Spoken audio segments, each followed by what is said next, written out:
A whisper has been arriving in your week, quieter than the noise inside you, and you have been mistaking the softness for absence. Not the loud reply you scripted, not the dramatic intervention you keep auditioning for, not the headline-shaped rescue your nervous system has been bracing for since the first sleepless hour. A breath, a small steady hush passing under the racket, the still small voice the prophets use to recognize. Right now, before this short message ends, allow me to teach you how to hear the kind of voice that does not shout, and how to know that the peace you have been begging for is already at the threshold of your chest. Stay close. The answer arrived quietly. I see you. I have known the inside of your nights for longer than you would believe. The mother across town who has not slept 4 hours in a row since the diagnosis came back 2 seasons ago is not invisible to me. There is a man 2 doors over who let the antidepressants run out on a Tuesday because the shame of needing them outweighed the fear of being without them. I have been beside him every morning he woke up before the alarm. A young woman had her first panic attack at the wheel last spring, and she has never quite trusted her own steering again. An older gentleman stares at his bank statement near midnight and recalculates the same 3 numbers, hoping the math will finally land differently. Held. All of them are held. A father whose teenager has stopped texting back, keeps drafting messages he never sends. The wife of a sick husband measures out the small white pills with hands that have learned to look steady, even when they are not. Someone whose mother is slipping into the long forgetting checks the camera in the kitchen at 3 in the morning, just to see her in the chair, just to know she is still there. A small business owner refreshes the inbox before getting out of bed because the news might already be inside it. The hair on the back of your neck stands up at the chime of a phone now, in a way it did not 5 years ago. Your shoulders live 1 inch higher than they used to. Your jaw has begun aching by midday for reasons no dentist can name. None of this has gone unnoticed by me. I am not impatient with the asking. I am tender about it. A child whose body has been on high alert for a long stretch does not need a louder voice. That child needs a parent whose voice is quieter than the alarm. So I am turning mine down, on purpose, this very minute. So the part of you that has been straining to hear over the sirens can finally rest the muscles around the ears. Quiet is not absence. Quiet is the shape of my nearness when your nervous system has gone hoarse from listening for danger. Breathe with me. 3 slow ones. In through the nose without forcing, out through the mouth without performance. Just 3. Notice that the 3rd exhale is a little longer than the first one, even though you did not instruct it to be. A body that has been trusted with a kind invitation tends to lengthen on its own. The lengthening is not a technique. The lengthening is recognition. Something inside you knows the difference between a demand and an offer, and it is responding to mine the way an animal responds to a familiar hand. The reason your anxiety has not yielded to argument is that anxiety was never asking for argument. Anxiety was asking for company. You have been trying to think your way out of a feeling that was waiting to be held. I'm not coming with a counter thought. I'm coming with a chest you can lean against until the lungs remember they are inside a safe room. That is the only therapy I have ever offered the frightened part of any of my children. The frightened part does not need a sermon. It needs a seat. I have built one for you, low to the ground. The kind of seat a small child climbs into when no one else is watching. Somewhere along the way, you were taught that anxiety meant your faith was not strong enough. Maybe it came from a well-meaning friend at a small group gathering who quoted half a verse and made the other half disappear. Maybe it came from a relative who said, in the voice of someone repeating what they had been told, that a real believer would not need therapy, would not need medication, would not need breathing exercises, would have simply prayed harder and felt better by morning. Maybe it came from a voice on a podcast or a stage who turned a tender invitation into a stick to measure you with. Wherever it came from, that teaching was wrong, and it has been costing you years of nearness with the actual me. That picture of me, the one with the disappointed eyes, the folded arms, the impatient sigh waiting for you to finally get your interior together, was sketched by hands that were never mine. Some of those hands belonged to people who loved you in their fashion, but were repeating a portrait they had received without inspection. Some belonged to systems that needed your shame in order to keep extracting attention or money or compliance. Either origin, the portrait lied.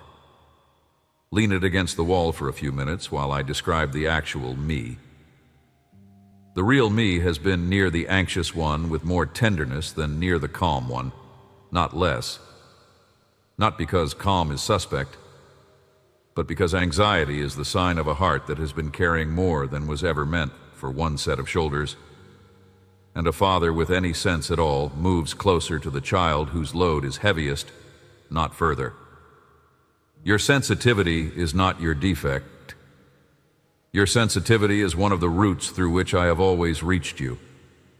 The people who told you to harden up so the worry would shrink were giving you the opposite of what you needed. You did not need to be hardened. You needed to be held. The softness they tried to talk you out of is the very softness through which my voice has been finding you on the worst nights. Anxiety is not the absence of faith. Anxiety is the presence of a nervous system that knows how high the stakes are. A faithful person can have a body that trembles. A faithful person can need medication and still belong to me. A faithful person can sit on the floor of the bathroom at 2 a.m. with a wet face, and that floor is just as holy as any cathedral I have ever been worshipped inside. Where the body is honest about its limit, I have always been most willing to come close. Pretense pushes me back. Honesty draws me near. Your honesty about how tired you are is not a barrier between us. It is the open door. Pause here for a moment. Drop your shoulders half an inch as you read this. Just half. Notice how that small unclench opens a thumb width of space inside the chest you had been gripping without naming. That thumb width is plenty of doorway for me. No renovation of the whole house is required.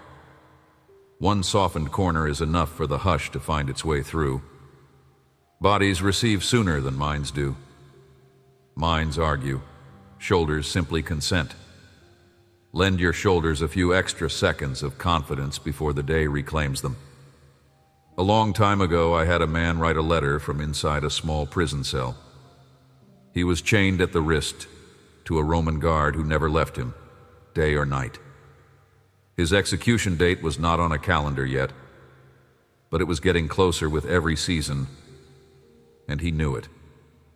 There were reasons enough for the kind of fear that would have undone most people. He had every external invitation to be anxious.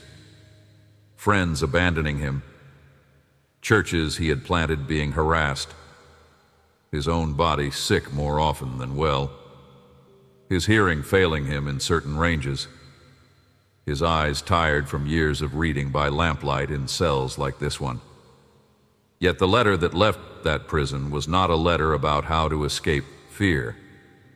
It was a letter about how peace had found him exactly where escape was impossible. He addressed it to a small congregation across the sea, a group of believers in a city named Philippi. He loved that little group. They had been generous with him. They had also begun, in the slow way congregations do, to argue among themselves over small things. Some of them were anxious for him in his cell. Some were anxious for themselves in their city. Some were anxious about whether the gospel itself was going to survive the persecutions rolling across that part of the world. He could feel the worry inside their pages. So he wrote back what he had learned inside the place where worry should have won. Picture them receiving it. A small house in Philippi, low ceiling, a few oil lamps, a handful of believers gathered in the cool of an evening. A traveler from the prison community arrived with a scroll. They unrolled it carefully. They read it slowly because reading was not a skill all of them had, and the ones who could read shared the words aloud. Quiet fell over the room. Inside that scroll, in the middle of his other counsel, was one sentence that has been carrying frightened people across every century since. This is what I said through him. Philippians chapter 4, verses 6 and 7. Do not be anxious about anything, but in everything by prayer and supplication with thanksgiving, let your requests be made known to God. And the peace of God, which surpasses all understanding, will guard your hearts and your minds in Christ Jesus. Sit beside me inside this sentence. Do not race through it. There is more breath inside these words than a quick reading will release. Start with the opening phrase. Read it gently. This is not a command barked from a parade ground. This is an invitation whispered from a cell. The man writing it had every reason to be the most anxious person in his city, and he was speaking with the authority of someone who had found something to lean against that the cell could not take. The Greek word he used carried the sense of a divided heart, a mind pulled in two directions at once. The invitation was not to feel nothing. The invitation was to stop letting the worry split you in half while you tried to live the rest of your day. You can still feel the fear in your chest. You are being asked simply not to let it run the negotiation alone, but in everything by prayer and supplication with thanksgiving. Notice the word everything. Not in the small things, not in the spiritual things. Everything. The unpaid bill, the diagnosis, the text message that has not been answered, the job that may not survive the quarter, the marriage that has gone quiet at the kitchen table, the teenager who slammed the door. Bring them. Bring them as prayer. Bring them as supplication, which is a long word for the kind of asking that does not have to be polished first. And bring them with thanksgiving, which does not mean pretending the situation is good. It means stitching one quiet thank you into the asking. A thank you for any small mercy you can find, even if the only mercy you can locate in this hour is that you woke up breathing. That stitch of gratitude is what keeps the asking from spiraling into despair. It tethers the request to the long history of my faithfulness. Let your requests be made known to God. The verb here is gentle, not demand, not wrestle out of me, not earn, make known. Speak the request out into the open. Name it. Specify it. Vague prayers leave vague impressions on a tired heart. A request named out loud, even whispered, even in the car on the way home, even mumbled into a pillow at 3 a.m, does something inside you. It moves the worry from a tight fist inside your ribs to a small bowl set on a table between us. From that bowl, I can pick the worry up. From the fist, I cannot. You have been keeping it clenched in there because no one taught you that opening the hand was the actual prayer. And the peace of God, which surpasses all understanding. Read those words again, slower. Peace that surpasses understanding. Not peace that depends on understanding. Not peace that arrives once you finally figure out what is happening or why. Peace that comes from a different country than your reasoning lives in. And that does not need your reasoning to issue it a visa. Most of you have been waiting to feel peaceful until the situation made sense. That is not the order this verse describes. This verse describes a peace that arrives first. before the sense-making, and stays through the not yet knowing. Your understanding will catch up later, or it may not catch up in this lifetime. Either way, peace does not wait for the catching up. Will guard your hearts and your minds. The word for guard here was a military word in the original tongue. It meant a sentinel posted at the gate of a city, awake all night, watching while the city sleeps. That is the kind of guard my peace is. Not a sedative, not an erasure of the situation. A sentinel posted at the gate of your heart and the gate of your mind, holding the perimeter while you sleep, holding it again while you wake, holding it through the parts of the day. When the news lands wrong, and the body lurches and the breath catches, the peace itself is the sentinel. You do not have to stay up watching. The watching is being done for you. In Christ Jesus. Hear the location of this peace. It is not floating loose somewhere in the cosmos, waiting for you to find the right meditation app. It lives in a person. My son stood in your place, took the full weight of what your nervous system was never built to carry, and inside his name, the peace finds its address. That is why the peace can guard a heart, even when the heart cannot explain what is happening. The peace is not yours to manufacture. It is His to send, and He sends it freely, and it arrives most often through doors that humility opens. As I once spoke to a frightened prophet hiding in a cave on the side of a mountain, I was not in the loud wind that split the rocks. I was not in the earthquake that shook the floor.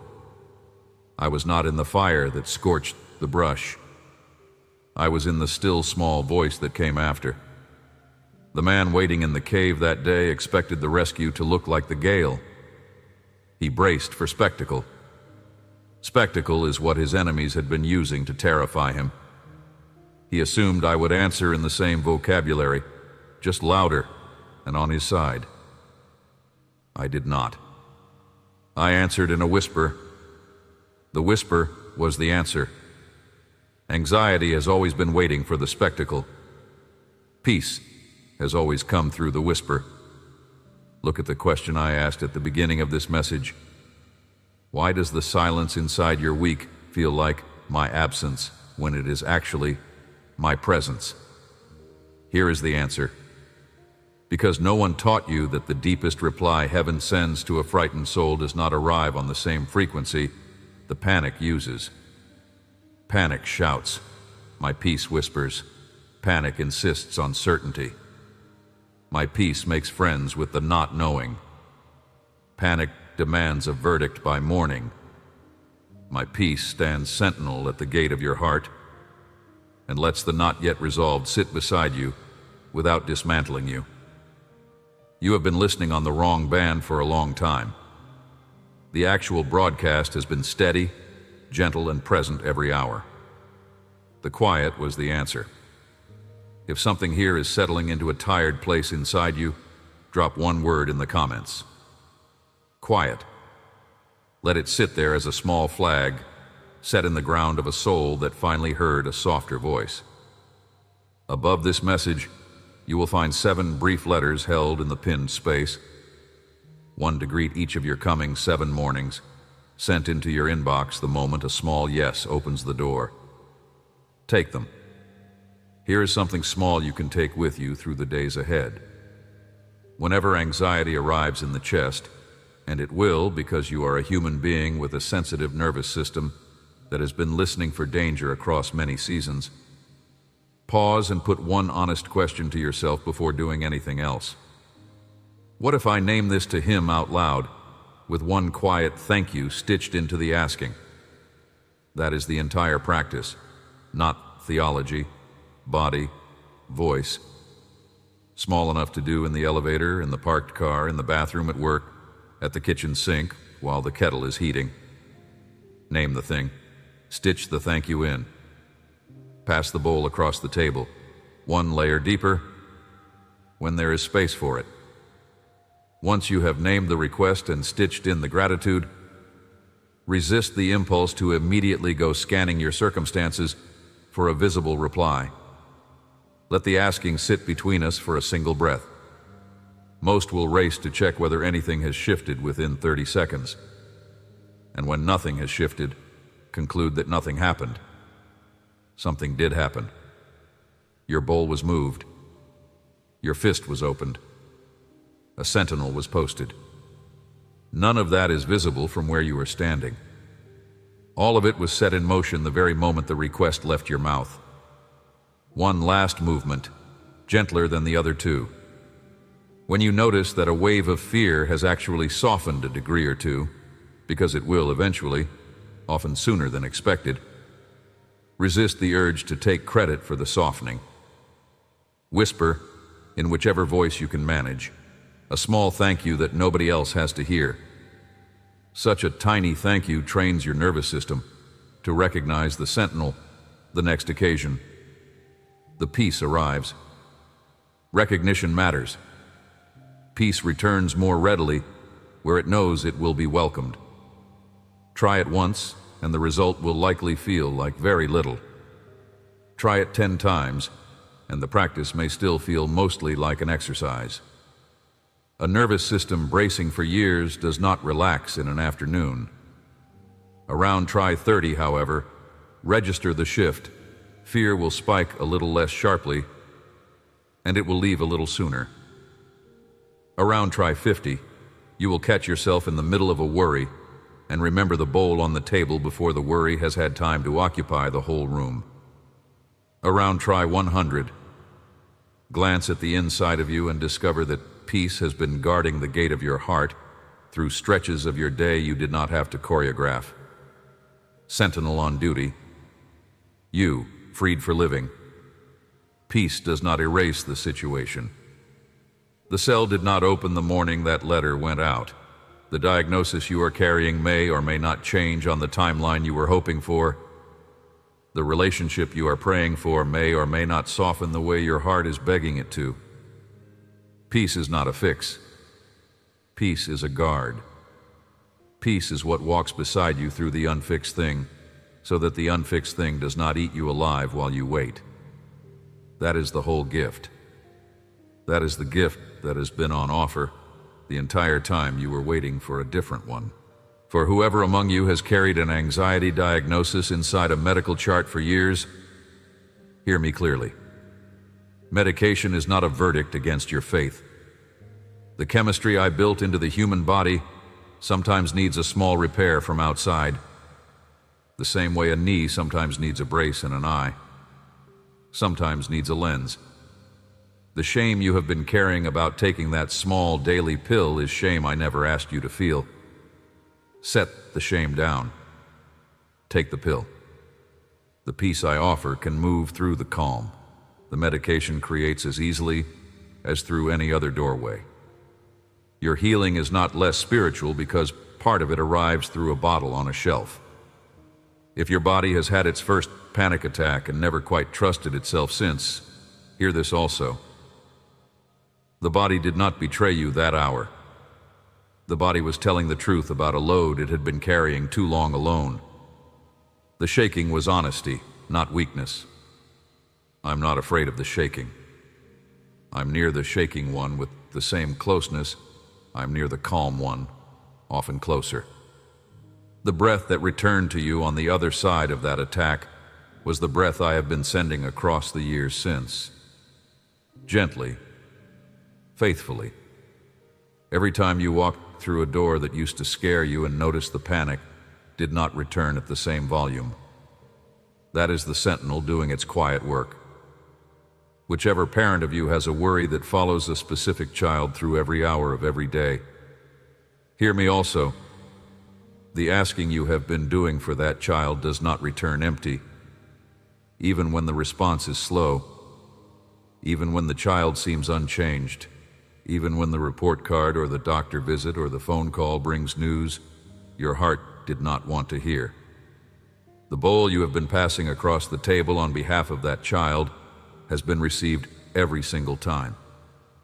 The sentinel I posted at the gate of your child's heart is not a sentinel you can see. Trust the unseen guard. The peace of the parent is one of the channels through which the peace eventually reaches the child. Steady yourself. The young one is being guarded by a watch that does not sleep.